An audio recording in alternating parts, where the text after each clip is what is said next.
It's been 50 years since I discovered my husband was cheating on me with a woman everyone thought was dead. What I didn't know was that this would be just the beginning of the nightmare. Hello, my name is Dorothy Fields. I'm 78 years old today, and I'm going to tell you a story I've never had the courage to share until now. Before I begin, I'd like to ask you to like this video and subscribe to the Grandma's Diary if you haven't already. Also, please tell me in the comments where you're watching from. It's comforting to know that after keeping this pain inside for so long, I can finally share it with people who understand. It was 1973, and I was just 26 years old. We lived in Pine Creek, a town so small it barely appeared on maps. One of those places where everyone knows everyone, where gossip travels faster than rainwater. My husband Richard worked as an accountant at the town hall, and I took care of our home and taught sewing classes to the neighborhood girls. We had a simple life, but I felt blessed. I believed the love we shared was genuine, the kind that withstands time and difficulties. We met when I was only 17 at a church summer fair. Richard was 5 years older and had a calm way of speaking that enchanted me. We married after a year of dating, and my parents, who had passed away, would have been proud to see their daughter with such a respectable man. If only they knew what was to come. Our routine was the same every day. Richard left early for work and returned at 6 in the evening. We had dinner together, sometimes listened to the radio, and on Sundays we went to church. I dreamed of having children, but after 9 years of marriage they never came. The doctor said there was nothing wrong with me, but couldn't explain why. Over time, I learned to accept that it would be just the two of us. It was on a Tuesday in April when everything began to change. The sky was cloudy, and a light drizzle was falling when that old, noisy bus stopped in the town square. I was at Mr. Oswald's grocery store buying sugar to make a cake when I saw a woman get off. Unlike anyone who had ever passed through Pine Creek, she wore a navy blue dress, simple but elegant, the kind you only saw in magazines from the city. She had coal-black hair cut at shoulder length, which was considered daring for our conservative town. But what drew the most attention were her eyes, dark, deep, as if they held secrets no one would ever discover. "Who is that?" I asked Mrs. Nelson, who was beside me. "I have no idea, but she must be lost. Nobody comes to Pine Creek unless they have relatives here." But she wasn't lost. In fact, she seemed to know exactly where she was going. She walked with a small suitcase down Main Street and entered the only hotel in town, which was actually just the house of Widow Carmela, who rented rooms. In the following days, the entire town talked about her. She introduced herself as Sarah Martin. Some people said she was the widow of a diplomat. Others said she had been a circus performer. To the priest, she confided that she came from a traditional family in Boston and was recovering from a lung disease. To Mr. Oswald at the grocery store, she claimed she had been a university professor. To me, when we met at the Sunday market, she said she was a writer looking for inspiration in a small town. "What kind of books do you write?" I asked, genuinely curious. "Stories about people who aren't who they appear to be," she replied with a smile that didn't reach her eyes. There was something about her that bothered me, but I couldn't define what. Perhaps it was the way she quickly got close to people, or how she extracted information without revealing anything concrete about herself. In less than 2 weeks, Sarah already knew the secrets of half the town. She knew who owed what to whom, which marriages were in crisis, which young people were planning to escape to the city. She rented a small house on Church Street with money that no one knew where it came from. She didn't work, didn't receive visitors, didn't talk about family. She just observed, smiled, and told different stories about her past to each person she spoke with. And then I noticed how Richard looked at her. At first, they were just furtive glances during church charity dinners. Then conversations that seemed to extend longer than necessary when they met in the square. Richard had never been a man of many words, but with Sarah, he seemed to have endless topics. "She's interesting, isn't she?" he asked me one night while brushing his teeth. "Interesting how?" I returned the question, feeling a tightness in my chest. "Different. She's lived in places we only see in photographs. She knows stories that seem like they're from movies. I swallowed hard and pretended his comment didn't bother me. After all, we were a solid couple. We had been together for almost a decade. A stranger wouldn't change that, right? 3 months after her arrival, Sarah began complaining of chest pains. "It's my heart," she would tell people who asked why she looked paler and thinner. "It's always been fragile." The town doctor, Dr. Reynolds, visited her regularly. Once, I found him leaving her house with a worried expression. "How is she, doctor?" I asked, feigning genuine interest when, in truth, I wanted to understand what attracted people so much to this woman. "Not well, Mrs. Fields. Her heart? I've never seen anything like it. She needs a specialist, but she refuses to go to the city." And then, on a Wednesday in July, exactly 96 days after her arrival, the news spread. Sarah had been found dead in her bed by her neighbor, Mrs. Carmela, who brought fresh bread every morning. "It was her heart," said Dr. Reynolds, but his voice didn't sound convinced. "Natural causes," he wrote on the death certificate. The funeral was held the following morning, hurried and simple. There was no family to be notified, no distant relative to claim the body, just a small group of curious residents and the priest, who said a brief mass. Richard insisted on attending, despite our having an important commitment that day, the celebration of Aunt Zulmira's 80th birthday. "We need to pay our respects," he said, with a seriousness that frightened me. She had no one in the world. I agreed, but felt something strange in the way he looked at the simple coffin, as if he wanted to memorize every detail. I also noticed the absence of tears in his eyes. There was no sadness, just an intensity I had never seen before. At the cemetery, as the coffin was lowered into the ground, I thought that strange chapter of our lives had ended. The mysterious woman who appeared out of nowhere had departed in the same way, leaving only unanswered questions and contradictory stories. I couldn't have been more wrong. In the days that followed, Richard changed. First, it was small things. He came home later from work. He was distant during dinner. He wouldn't look me in the eyes when we talked. Then, he started having trouble sleeping. I would find him at dawn sitting on the porch, staring at nothing. "What's wrong, Richard?" I asked one of those nights. "Are you worried about something?" "It's nothing," he replied. "I just can't stop thinking about how fragile life is, how someone can be here today and simply disappear tomorrow." I believed he was having some kind of existential crisis. After all, no one in our town had died so suddenly in years. Sarah's death, however mysterious, had reminded us of our own mortality. But a week after the funeral, Richard left the house at night, saying he needed to take care of something at work. He returned after midnight, smelling of cigarettes — he never smoked — and with dirt on his shoes.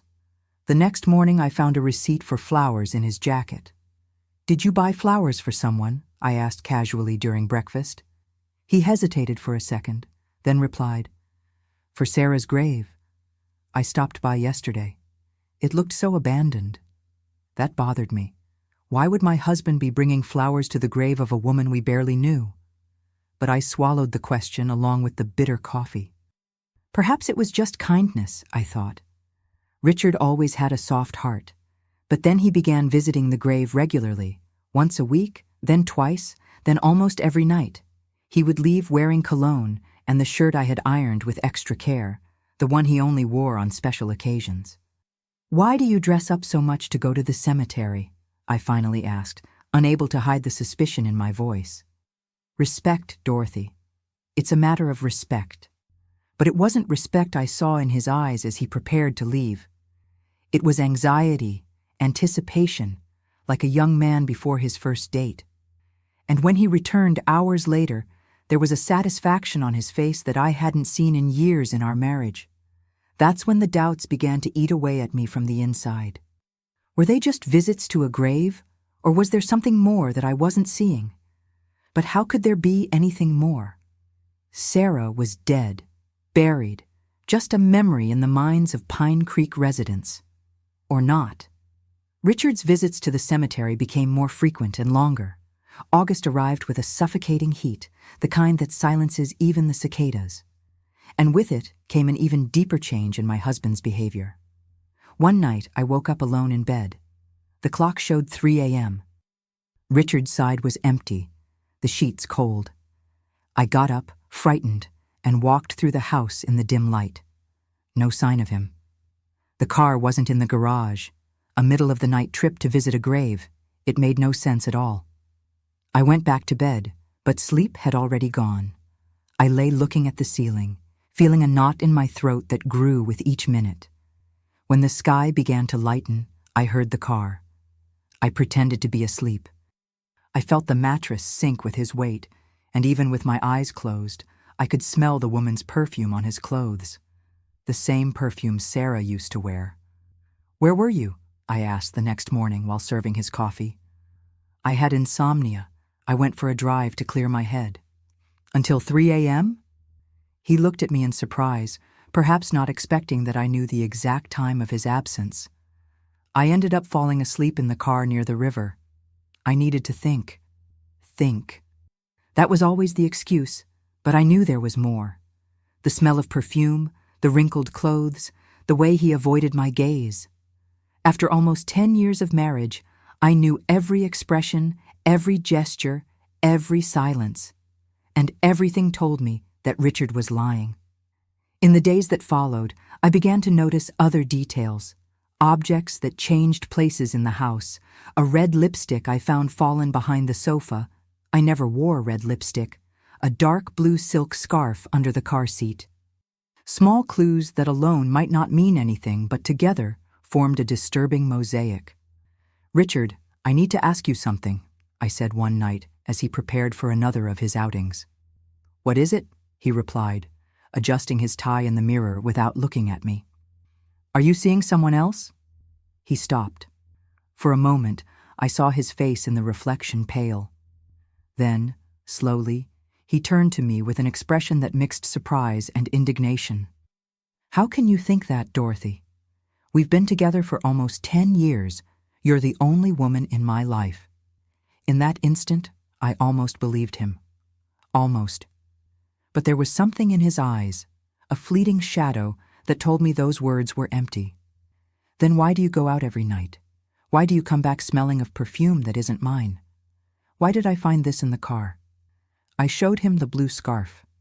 He took it from my hands, examined it as if he had never seen it before. "It must be from some client at the office. Sometimes I give rides to people from town hall. You're imagining things, Dorothy." Maybe I was. Maybe the loneliness, the frustrated dream of being a mother, and Sarah's mysterious arrival and departure had affected my mind more than I admitted. I decided to give one more chance. Not to him, but to myself. I needed concrete evidence before making any accusations. The next morning, after Richard left for work, I went to the dresser where he kept his documents. Among town hall papers and old letters, I found a small black notebook I had never seen before. Inside, page after page with his handwriting, notes, thoughts, reflections, a diary. I hesitated. Invading my husband's privacy this way was wrong, but suspicion had already taken deep roots in my heart. I began to read. The first pages were trivial. Comments about work, about the weather, about plans for the future. But then her name began to appear. Sarah, on each page, more frequent, more intimate. Today I saw her for the first time. There's something about her I can't explain, as if we already knew each other from another life. S told me about New York today, the places she knew, the people she met. How I wish I could see the world through her eyes. Is what I'm feeling wrong? I try to fight against it, but each day it gets harder. My heart was beating so hard I thought it would burst from my chest. The last notes were from just a few weeks ago, after her supposed death. The plan is underway. If all goes well, soon we'll be together for real. Far from here, far from everyone, just the two of us. Today I was almost discovered. D asked questions. I need to be more careful. The empty grave looks so real. No one suspects. No one, except us, knows the truth. Empty grave. The words hit me like a slap. Sarah wasn't dead. It had all been an act. The rushed funeral, the closed coffin, the hesitant doctor. It all made sense now. But why? What was the purpose of faking her own death? I put the diary back exactly where I found it and spent the rest of the day trying to process what I had discovered. My husband wasn't just cheating on me. He was complicit in some elaborate charade. The question was, what would I do with this information? That night, when Richard said he was going to visit the grave, I just nodded silently. As soon as he left, I put on a simple dress, tied my hair under a scarf, and took the bus that passed near our house. I wasn't going to the cemetery. I knew now that wasn't where he was going. But where then? I got off in the town center and waited. 20 minutes later, I saw his car pass. It was dark, but the streetlight illuminated his concentrated face at the wheel. I caught another bus that followed in the same direction. My heart was beating so hard, I was sure the other 3 people on the vehicle could hear it. Richard's car took the road leading to the neighboring town, Riverdale, but before reaching it, he turned onto a dirt road nearly invisible among the trees. The bus continued forward. I got off at the next stop and walked back, moving along the roadside, hiding whenever I saw headlights approaching. The dirt road was long and winding, illuminated only by the crescent moon. After walking for almost half an hour, I saw a light between the trees, a small yellow house isolated with a wooden porch. Richard's car was parked in front. I approached carefully, trying not to make noise. The windows were lit, but the curtains were closed. I circled the house until I found a gap where I could see inside. The room was simple, with few pieces of furniture, and there they were. Richard standing in the middle of the room, holding a bouquet of flowers, and her, Sarah, very much alive, smiling at him as if the world outside didn't exist. She wore a red dress that enhanced her pale skin and black hair. She looked different, thinner, her hair shorter, but it was unmistakably her. I watched, paralyzed, as they embraced, kissed, talked animatedly. They seemed happy, complicit, as if they shared the greatest secret in the world. And in fact, they did. I don't know how long I stood there, watching my life crumble through that window. The light rain that began to fall brought me back to reality. I was soaked, trembling, not just from cold, but from a toxic mixture of anger, pain, and humiliation. I returned home on the last bus, went to the bathroom, and vomited until there was nothing left in my stomach. Then I took a hot shower, so hot that my skin turned red. I wanted to wash away not just the dirt from the road, but the feeling of having been made a fool for so long. When Richard arrived 2 hours later, I was in bed, pretending to sleep. He entered the room on tiptoe, lay down beside me, and in minutes was sleeping soundly. How could he sleep so peacefully beside the woman he had just betrayed? How could he breathe so serenely after all the lies he had built? The next morning, I prepared breakfast as usual. I served him eggs and toast. I smiled when he gave me a kiss on the forehead before leaving for work. He didn't notice anything different. He didn't realize that my smile didn't reach my eyes, that my hands trembled slightly, holding the cup, that I was no longer the same Dorothy. I spent the entire week like this, living a lie within his lie, observing him, studying him, trying to understand how it had come to this. At night, while he slept, I looked at his relaxed face and wondered, who is this man with whom I've shared my bed for almost 10 years? Did I ever really know him? The questions accumulated, but one certainty grew in my chest. I wouldn't be just another victim in this story. I wouldn't be the betrayed wife who cries silently while her husband has fun with his lover. I wouldn't be reduced to an object of pity for the neighbors, friends, the entire town. And so I began to plan. If Sarah could fake her own death and deceive an entire town, I could create my own version of the truth. If Richard could live a double life, I could show that I knew how to play this game too. First, I needed to better understand who Sarah really was. Not the mysterious woman who had enchanted our small town, but the real person behind the mask. And for that, I needed help. My childhood friend Judy worked at the telephone exchange. If there was someone who could discover information about a person without raising suspicions, it was her. One afternoon, while Richard was at work, I went to visit her. "Judy, I need to tell you something, but you have to promise it will stay just between us." She looked at me with concern. We had been friends since we were 7 years old. We had shared all our secrets, all our sorrows, all our joys. "Of course, Dorothy, you know you can trust me." And then I told her everything. Sarah's arrival, the changes in Richard, the fake death, the yellow house on the road to Riverdale. With each word, I saw Judy's eyes widen more. "My God, Dorothy, this sounds like something from a movie. Are you sure you're not imagining it?" "I'm absolutely sure. I saw it with my own eyes. And I need to find out who this woman really is, Judy. I need to know who I'm dealing with."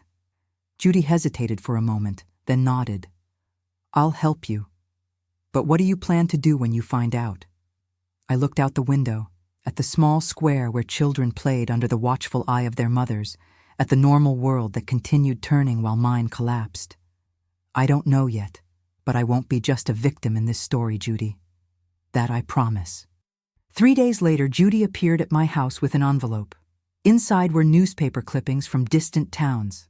They all talked about a woman, sometimes called Sarah, sometimes Helen, sometimes Claire, who arrived in small communities, got close to married men, and then disappeared with money, jewelry, or documents.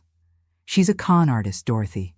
She's been doing this for years, changing her name, her appearance, but the method is always the same." I looked at the photos in the newspapers.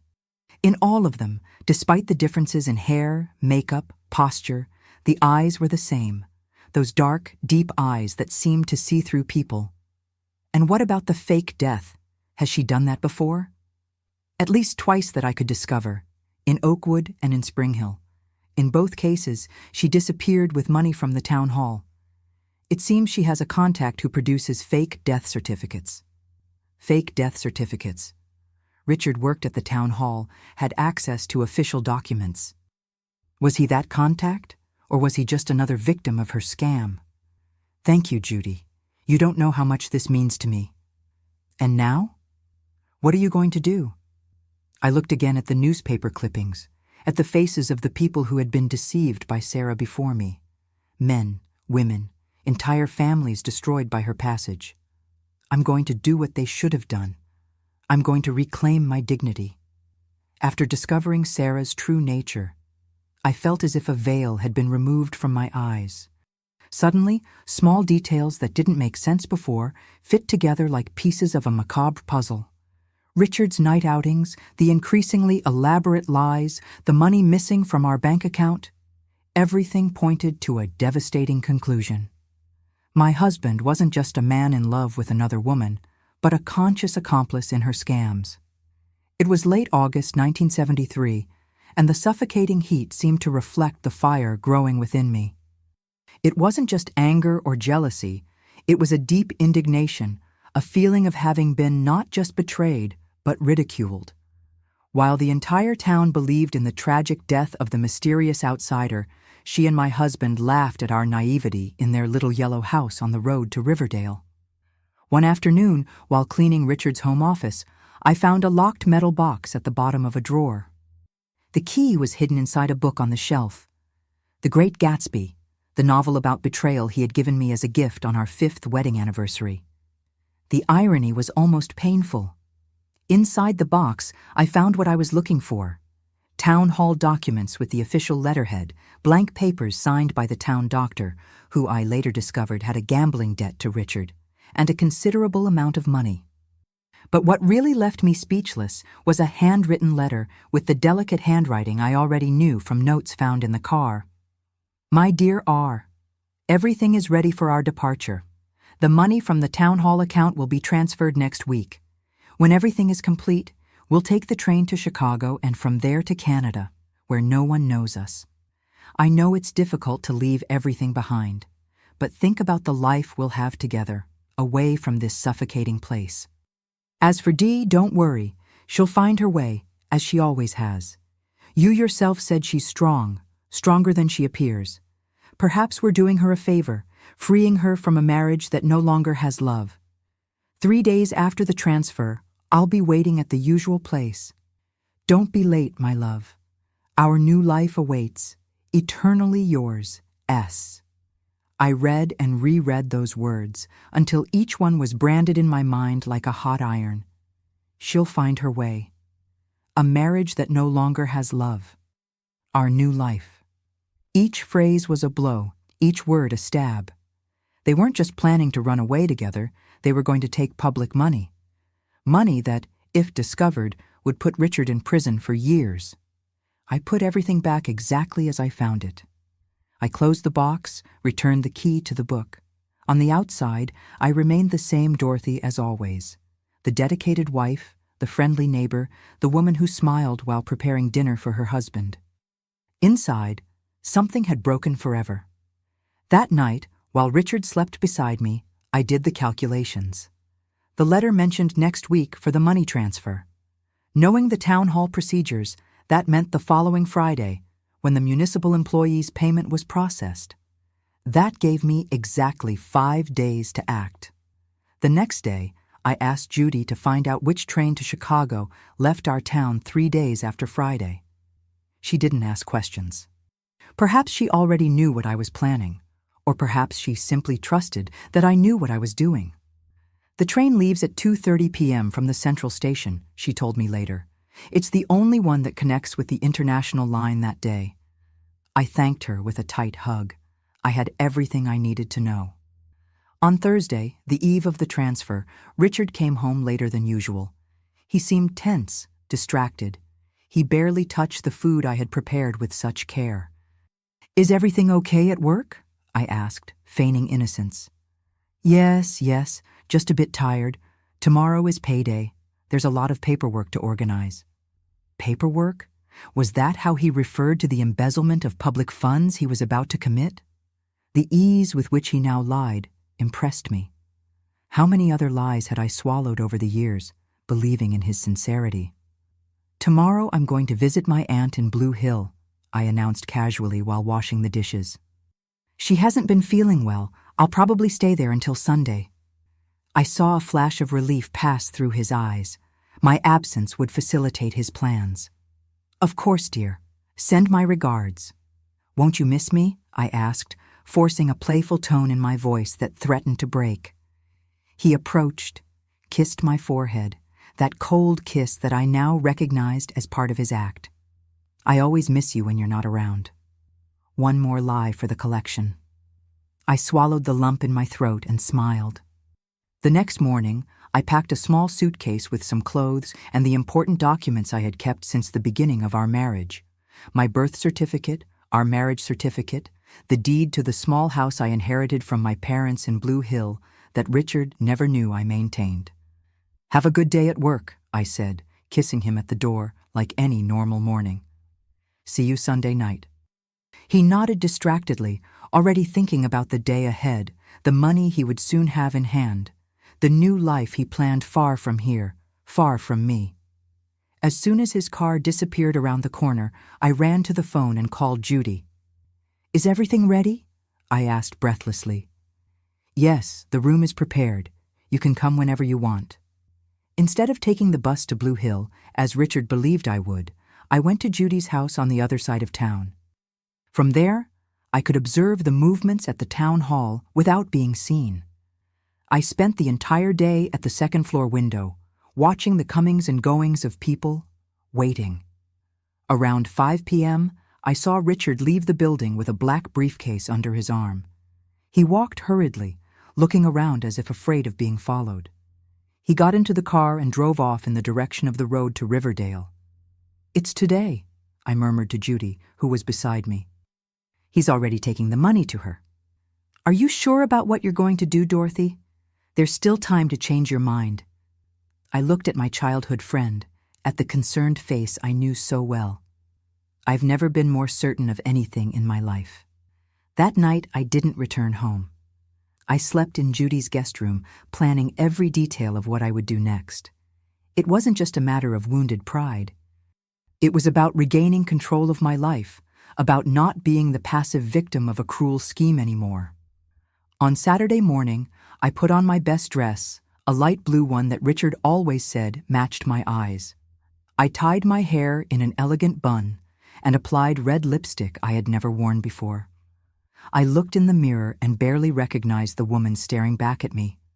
There was a determination in her eyes, a strength I didn't know I possessed. "I'll go with you," Judy offered. "No, this is something I need to do alone." I took a taxi to the road to Riverdale. The driver looked at me curiously.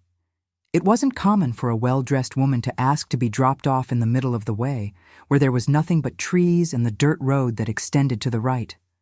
"Are you sure it's here, ma'am?" "Absolutely." I paid the fare and waited for the taxi to disappear around the bend before taking the dirt road. I walked slowly, feeling the August sun warm my skin. I wasn't in a hurry. Each step brought me closer to the moment that would change everything. When I finally spotted the yellow house, I paused for a moment to calm my breathing. Richard's car was parked in front, along with another I didn't recognize, probably rented by Sarah for the escape. The house seemed quiet, the curtains closed against the strong sun. I climbed the porch steps with determined steps and knocked on the door. No one answered. I knocked again, harder. I heard movements inside the house, whispered voices, hurried footsteps. Finally, the door opened, and there she was, Sarah, wearing a red dress and with her hair tied in a ponytail. For a moment, she seemed not to recognize me. Then her eyes widened in shock. "Dorothy, what are you doing here?" "I came to visit my husband," I replied calmly, entering the house without waiting for an invitation. "He is home, isn't he?" The room was a mess.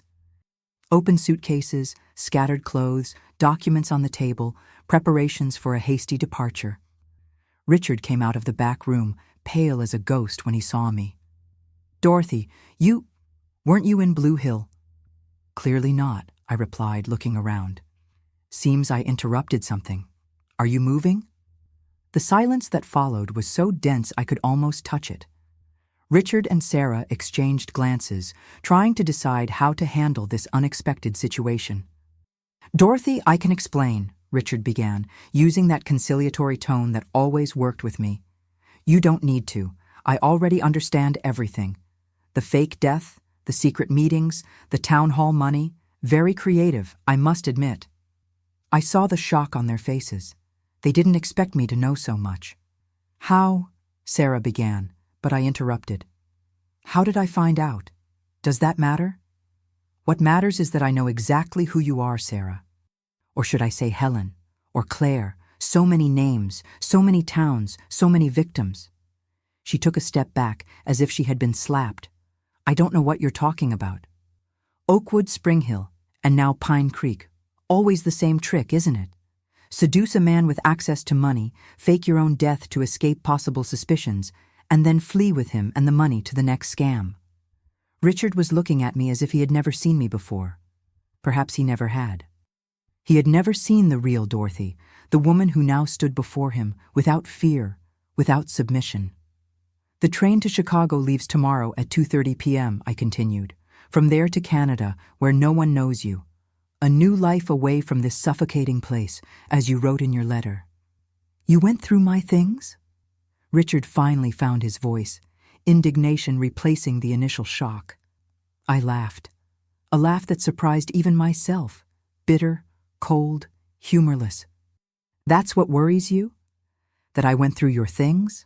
Not the fact that you're about to steal public money? Not the fact that you're betraying your wife of 10 years? Not the fact that you're helping a known con artist?" "You don't understand," he tried again. "We're in love. We want a chance to start over, away from here." "In love," I repeated the word as if it were foreign, incomprehensible. "And what about her? Is she in love too? Or are you just one more on her long list of foolish men?" Sarah stepped forward, her eyes gleaming with anger. "Don't speak of what you don't know. What we have is real." "As real as your death? As real as all the stories you told about your past? New York, Boston, the university professor career, the traditional family." Which one was true, Sarah? I saw something pass through her eyes, a flash of vulnerability that quickly gave way to the calculating coldness I now recognized as her true nature. What do you want, Dorothy? Money? Is that it? Do you want your share? I don't want anything from you, I replied, my voice firm despite the whirlwind of emotions inside me. I just came to say that I know everything, and I won't be the only one. What do you mean by that? Richard asked, a tone of growing panic in his voice. That your story, the true story, is recorded and sealed in an envelope that will be delivered to Sheriff Sullivan tomorrow at 10 a.m. unless I call to stop it. All the details, the fake death certificate, the embezzled money, the previous scams in other towns. It was a bluff, of course. There was no envelope, but the fear in their eyes told me they had believed it. You wouldn't do that, Richard stammered. I would go to jail. Yes, you would. Deservedly so. What do you want then? Sarah asked, pragmatic as always. There must be something we can offer. I looked at the two of them, the man I once loved and the woman who had destroyed our life together. I didn't feel hatred, just a deep sadness mixed with a strange sense of freedom. I want you to disappear, not just from my life but from Pine Creek. Return the money to the town hall, all of it, and never come back. No goodbyes, no explanations, simply go away. And if we do that, Richard asked, clinging to this lifeline, then the envelope will never be delivered. You'll have your chance to start over as you so desire, just not with other people's money. Sarah laughed, a harsh sound without joy. And we should trust you? How do we know you won't report us anyway? You don't know. You'll have to trust my word, just as I trusted yours for so long. The irony wasn't lost on them. I saw Richard lower his eyes, a flash of shame finally crossing his face. You have until tomorrow, 9 a.m., I concluded, turning to leave. After that, whatever happens will be a consequence of your choices. As I walked to the door, I heard Richard's voice, almost a whisper. Dorothy, I'm sorry. I stopped, but didn't turn around. Sarah is much more alive than you ever were. That's what you once told me, remember? Well, now you're going to discover how alive I can be. And with those words, I left the yellow house, leaving behind the man who had broken my heart and the woman who had helped open my eyes. I returned to Pine Creek late that afternoon, feeling strangely light. The taxi dropped me off in the town square, where some children were still playing under the watchful eye of their mothers. No one gave me a second look. I was still just Dorothy, the wife of the town hall accountant, the discreet woman who gave sewing lessons. Little did they know that the Dorothy who returned was not the same one who had left. Instead of going home, I went directly to Judy's house. She was waiting for me on the porch, her face tense with worry. So? She asked as soon as I entered. It's done, I replied simply. That night I told her everything in detail. The confrontation, the ultimatum, the expressions of Richard and Sarah when they realized I knew everything. Judy listened in silence, nodding occasionally, her eyes never leaving mine. Do you really think they'll return the money and leave? She asked when I finished. I don't know, but I gave them a choice, something they never gave me. I slept at Judy's house again, a deep and dreamless sleep like I hadn't had in months. When I woke up the next morning, the sun was already high. What time is it? I asked, sitting up suddenly in bed. Almost 10, Judy replied, entering the room with a cup of coffee. You slept like a rock. 10 o'clock. My ultimatum had expired an hour ago. Had Richard and Sarah fulfilled their part of the agreement? Or were they at this moment fleeing with the town hall money, laughing at my naivety in believing that my bluff would be enough to stop them? I need to go to the town hall, I said, getting up hurriedly. It's Sunday, Dorothy. There's nobody there. Exactly. Half an hour later, we were standing in front of the town hall building, a white colonial mansion with blue windows that dominated one side of the main square. As expected, it was closed, the windows locked, the courtyard empty. And now, Judy asked, we don't have the key. We don't need to enter. We just need to wait. We sat on a bench in the square from where we could observe the main entrance of the town hall. The day was hot, typical of August, and the square was almost deserted, being Sunday morning. Most residents were at the 10 o'clock mass. At 11:30, an unfamiliar car parked in front of the town hall. A man got out. It wasn't Richard, but I recognized Dr. Reynolds, the town doctor. He looked nervously around before approaching the main door with a key in his hand. "Let's go," I whispered to Judy, rising from the bench. We crossed the square quickly, reaching Dr. Reynolds before he could open the door. "Dr. Reynolds?" I called, my voice calmer than I felt inside. He turned, startled. When he saw me, his face paled. "Mrs. Fields, what are you doing here?" "Probably the same as you, checking if a certain deposit was made." His eyes widened in shock. "I don't know what you're talking about," he tried, but his voice trembled. "I think you do. And I think we're here for the same reason. So why don't we go in together?" He hesitated, looking from me to Judy and back to me, as if evaluating his options. Finally, with a defeated sigh, he unlocked the door. The interior of the town hall was cool and silent, the echo of our steps reverberating through the empty corridors. We followed Dr. Reynolds to the upper floor, where the treasurer's office and the municipal safe were located. "They told me you knew, Dr. C." Reynolds murmured as he opened the door with another key. "They said they had an agreement." "And we do. They return the money, I keep quiet." The treasurer's office was small and austere, a desk, some files, and in the corner, a safe built into the wall. Dr. Reynolds approached it, turned the dial several times, and the heavy metal door opened. Inside were several organized stacks of money, documents, and some small valuable objects. Dr. Reynolds pointed to a thick envelope on top of one of the piles. "It's all there. They asked me to check and then close the safe as if nothing had happened." "And the fake death certificate?" He swallowed hard, clearly uncomfortable. "They also left this."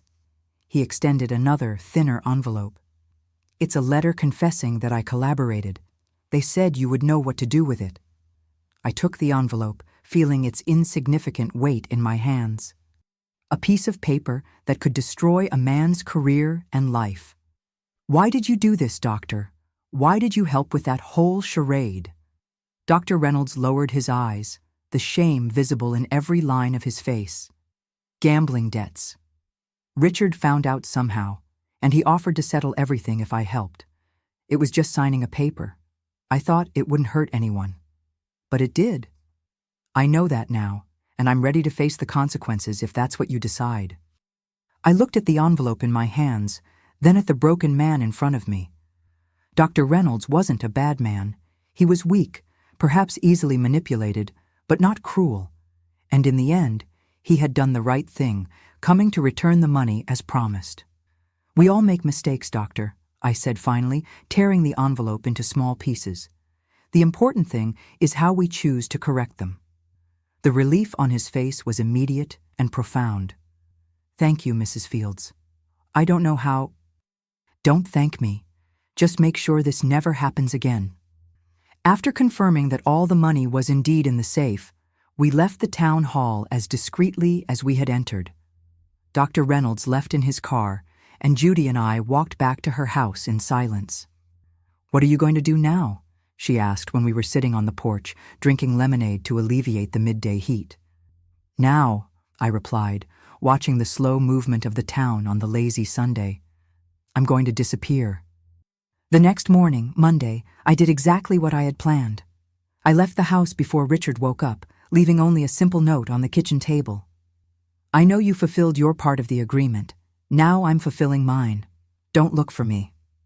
I took the 7 o'clock bus to Blue Hill, where the small house I inherited from my parents awaited me, closed for years but still mine. I brought only a suitcase with essential clothes and the important documents I had already set aside. The rest could stay behind, along with the life that was no longer mine. The house in Blue Hill was simple but welcoming. 2 bedrooms, a small living room, kitchen, and a backyard with a cherry tree that my father had planted when I was born. It was dusty and had a musty smell, but nothing that couldn't be resolved with a day of cleaning. As I opened the windows to let in light and air, I thought about Richard. Was he at this moment discovering my absence, reading my short and direct note, feeling relief or despair? Part of me wanted to know, but another part, the stronger part, the one that had emerged in recent weeks, knew it no longer mattered.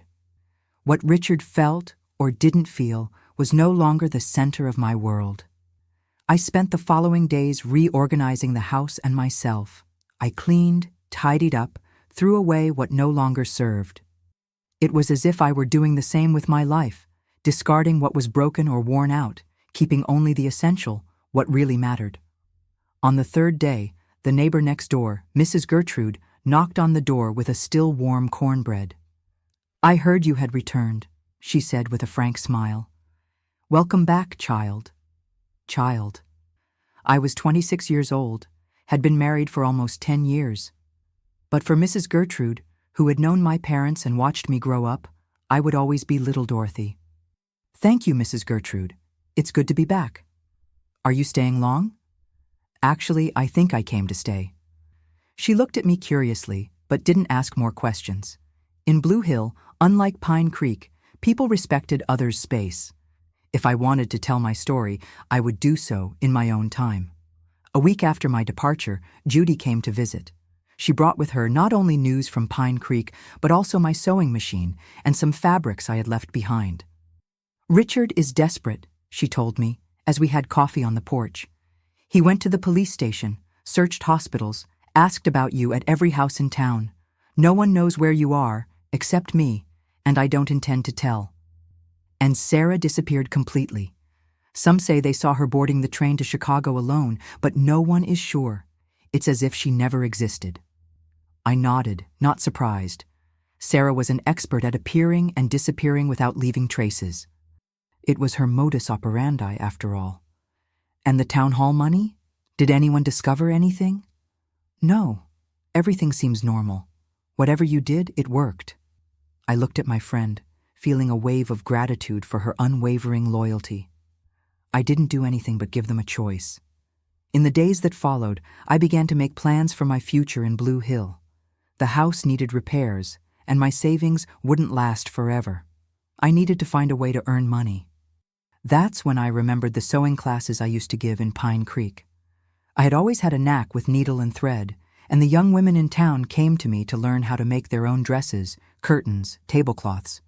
Why not do the same here? I put a small ad in the local grocery store. Sewing classes and custom clothing. Ask for Mrs. Dorothy at 17 Acacia Street. At first, only 2 curious young women came, then 3 more. By the 3rd week, I had a group of 10 students of different ages, all eager to learn the craft that could give them independence. As I taught them how to hem, sew on buttons, take measurements, I felt useful in a way I hadn't felt in years. I was no longer just Richard's wife, the woman whose identity was tied to her husband. I was Dorothy, the seamstress, the teacher, the woman who had rebuilt her life with her own hands. A month after my arrival, I received a letter from Richard. I immediately recognized his handwriting on the envelope. For a moment, I considered throwing it away without opening it, but something inside me, curiosity perhaps, or just the need for closure, made me tear the seal. "Dear Dorothy, I don't know if this letter will reach you, but I have to try. I looked for you everywhere I could think of, until Judy finally, after much insistence, told me you were well, but she didn't tell me where. I want you to know that I fulfilled my part of the agreement. The money was returned in full, and Sarah, she's gone. Where to? I don't know, nor do I want to know. The spell she cast over me seems to have broken the moment you entered that house and confronted us with the truth. I would like to say I was deceived, manipulated, that I didn't know what I was doing, but that would be one more lie, and I've told too many lies already. The truth is that I was weak, selfish, and foolish.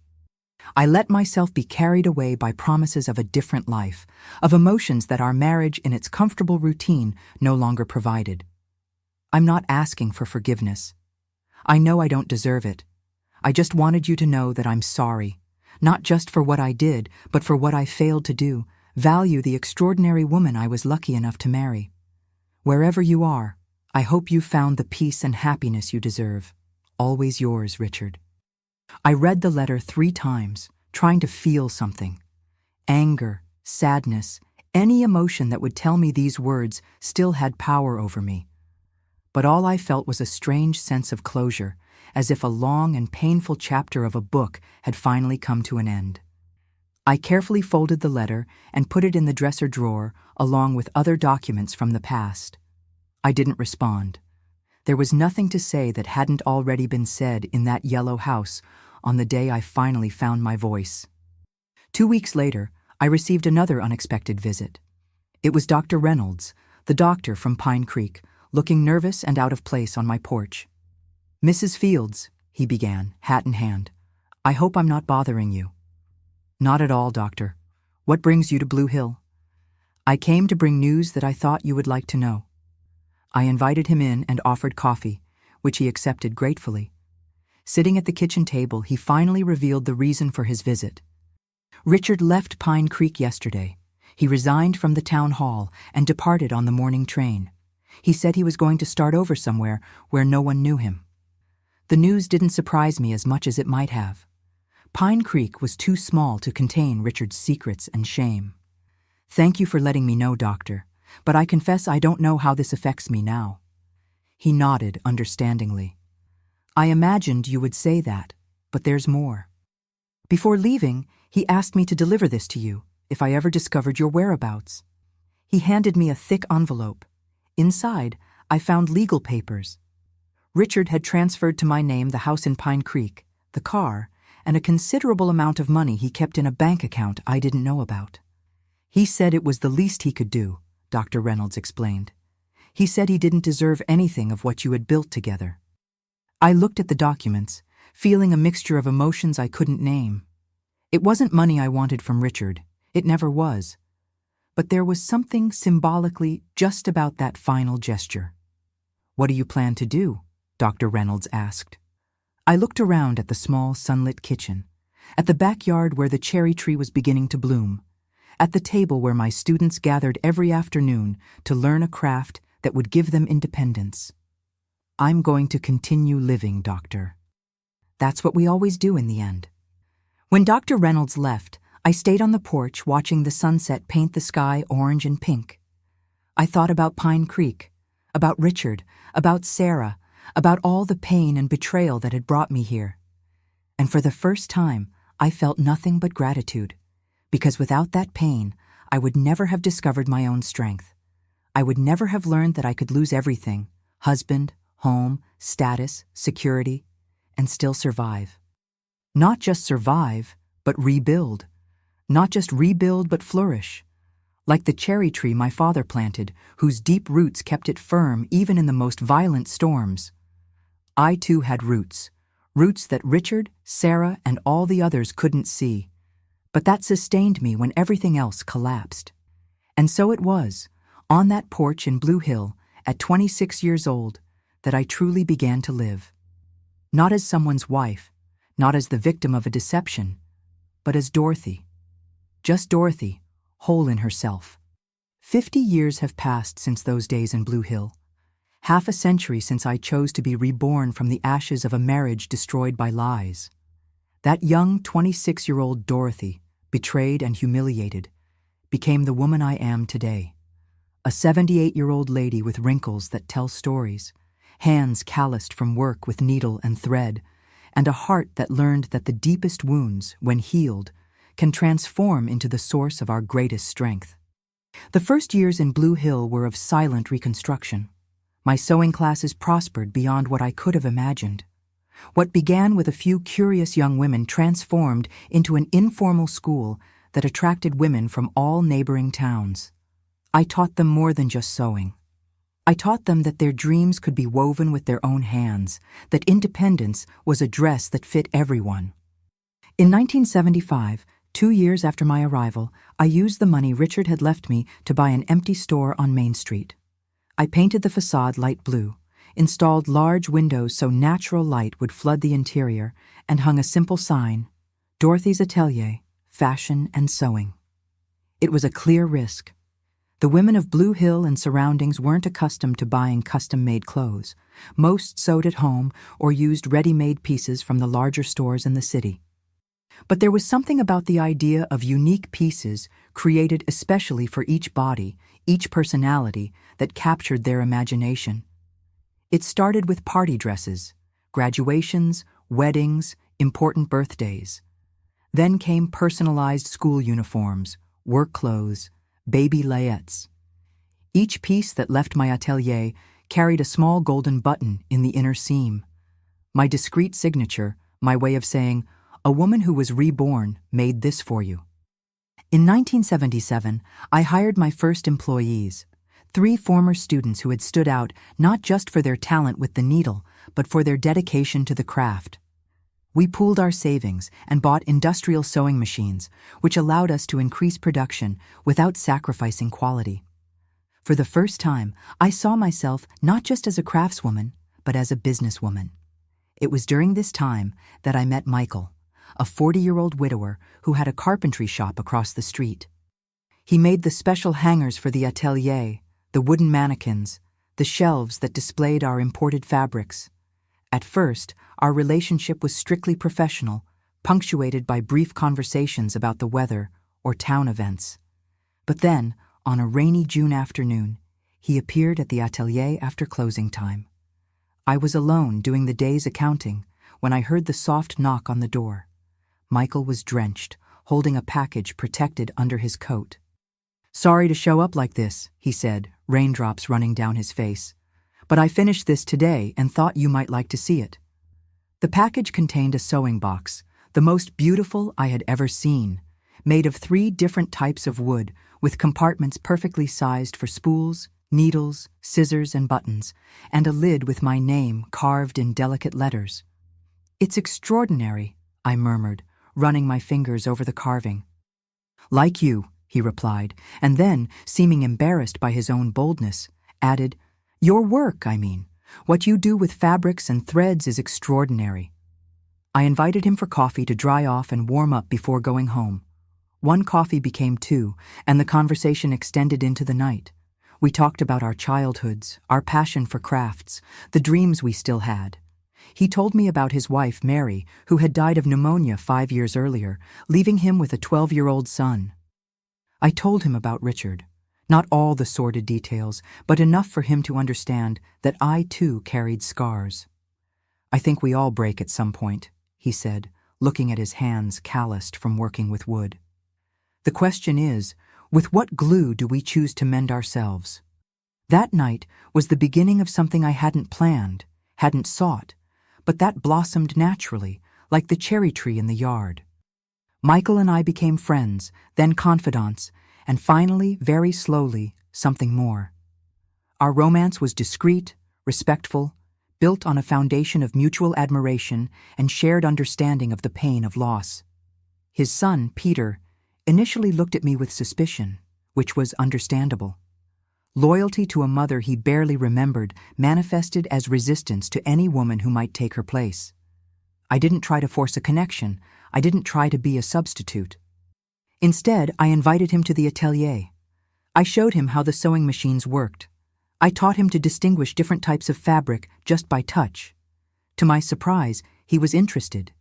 He had an eye for colors and patterns, an aesthetic sensitivity he had inherited from his mother, who had been an amateur painter. At 15, Peter was already designing models that we incorporated into our collections. At 17, I convinced him to enroll in a fashion design course in the city. Michael and I married in 1980 in a simple ceremony in my house's garden, our house now. It wasn't an impulsive decision. At 33, I was no longer the naive young woman who had married Richard. I knew the value of independence, the price of broken trust. Michael, at 43, also brought his own life lessons. Our love wasn't an intense, consuming flame, but a steady ember that warmed without burning. "I'm not looking for someone to complete my life," I told him the night I accepted his proposal. "My life is already complete. I'm looking for someone to share it with." "That's exactly what I want to offer," he replied. a sharing, not a fusion. In the years that followed, the atelier grew to become a reference in the region. We opened a second store in the city in 1985, specializing in wedding dresses and clothes for special occasions. Peter, after graduating in design, joined the business, bringing a contemporary vision that complemented my more traditional approach. In 1989, when Blue Hill celebrated its centennial, I was invited to create the costumes for the historical parade, a recognition of the impact my work had had on the community.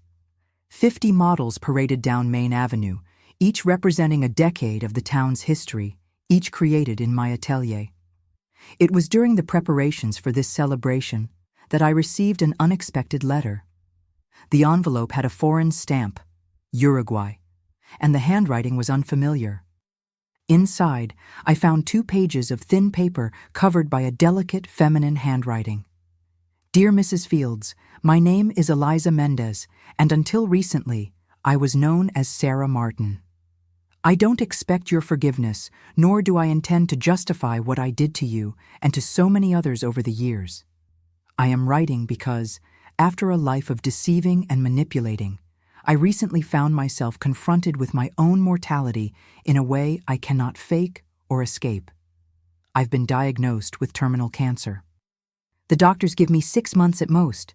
It's strange how the prospect of true death makes us reflect on the deaths we've faked. I want you to know that after leaving Pine Creek, I continued my path of destruction for a few more years. Until, in 1978, I met a man who saw through me in a way no one ever had. Not even you, who discovered my scheme. He saw not just the fraud, but the broken woman behind the fraud, the abandoned girl who grew up believing that deceiving was the only way to survive. Instead of reporting me, he offered me a choice, as you did that day in the Yellow House. But his choice came with something that yours, understandably, couldn't offer: unconditional love. I married him, abandoned my false names, my invented identities. I became Eliza, my true name. And for 15 years I've lived a life I never imagined possible. Honest, quiet, anchored in truth, instead of built on lies. I don't deserve the peace I found. I know that. But perhaps that's the greatest mystery of life. We receive not what we deserve, but what is given to us by grace or chance. I heard through mutual acquaintances that you prospered after our separation, that you built a respected business, that you remarried, that you found happiness. I cannot express the relief I felt in knowing this. Not because it eases my conscience, nothing could do that completely, but because it means that somehow the universe balanced the scales that my actions unbalanced. As for Richard, I don't know what became of him. Our paths separated that same night you confronted us. He headed north. I went south. The plan we had to flee together died the moment you opened that door and showed the strength that neither he nor I knew you possessed.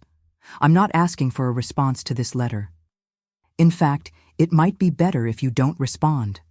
I just wanted you to know that among all the people I hurt in my previous life, you are the one I regret the most. Not just for what I did, but for what I almost prevented you from becoming.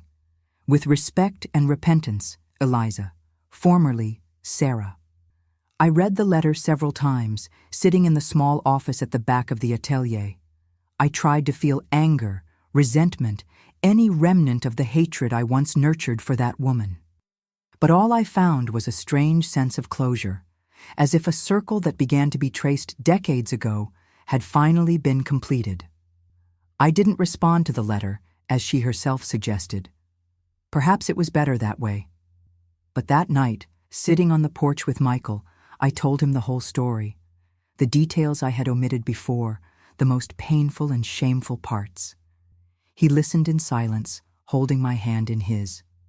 You know what's strangest? I said when I finished. I feel grateful to her. Grateful? He asked, surprised.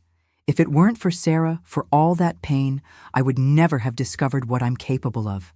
I would never have built this life, this business. I would never have met you, Peter, everything I have now.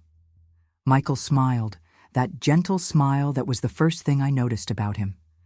That's what differentiates us from those who hurt us, he said. the capacity to transform pain into gratitude. Time continued its inexorable course. The atelier grew to become a small company with 30 employees. Peter married Laura, one of my apprentices, and they had 2 daughters who filled our house with laughter and new possibilities. Michael, my safe harbor for 20 years, departed peacefully in 2000, victim of a heart attack while working in his carpentry shop. The pain was deep but different from what I felt with Richard. It wasn't mixed with humiliation or betrayal, just the clean and honest grief of true loss. In 2010, at 63, I passed the direction of the atelier to Peter and his new ideas. I didn't retire completely.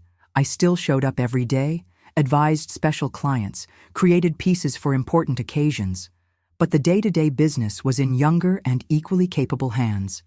It was in that same year that I received another unexpected visit. I was at the atelier adjusting a wedding dress for a young client when the bell above the door rang. An elderly man entered, leaning on a cane, his hair completely white, his face marked by time, but still recognizable. Richard. Almost 4 decades had passed since our last encounter. The young town hall accountant, with his dreams of escape and his weakness for mysterious women, had transformed into a frail old man whose eyes still carried the weight of old choices.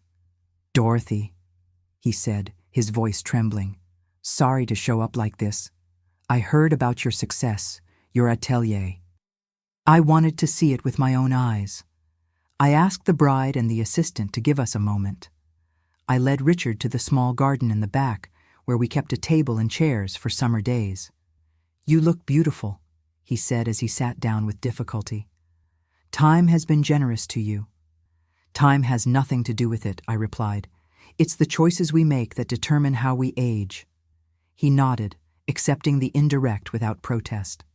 "You've built something incredible here. I always knew you had talent, but this," he gestured toward the atelier, "is impressive.